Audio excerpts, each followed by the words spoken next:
पवन सिंह के प्रति काराकाट के जनताओं ने देखिए किस तरीके से गुस्सा उबाल मारा है और देखिए किस तरीके से काराकाट की जनता, औरत लोग कुर्सियां तोड़ रही है पवन सिंह की चुनावी सभा में। आप देख सकते हैं कारण ये है कि पवन सिंह कुछ देर लेट आने की वजह से ये सारा चीजें हो जाती है।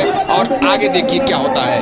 जो भोजपुरी भाषा को समझते हैं, सुनते हैं, बोलते हैं, वो लयदार भी होते हैं, वो लयदार भी होते हैं।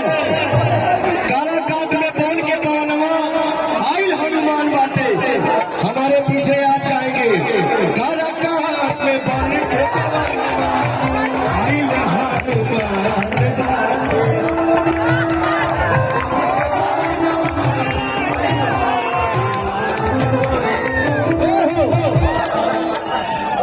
और गावा बटन दबाई दी,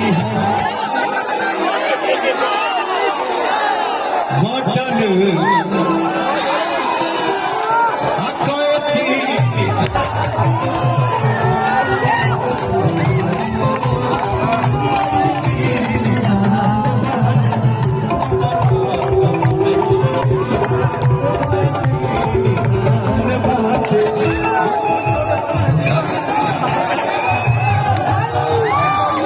हमारे भैया हो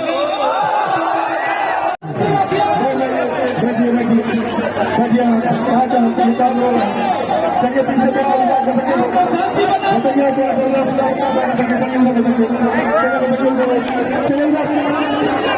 अच्छे से कहने से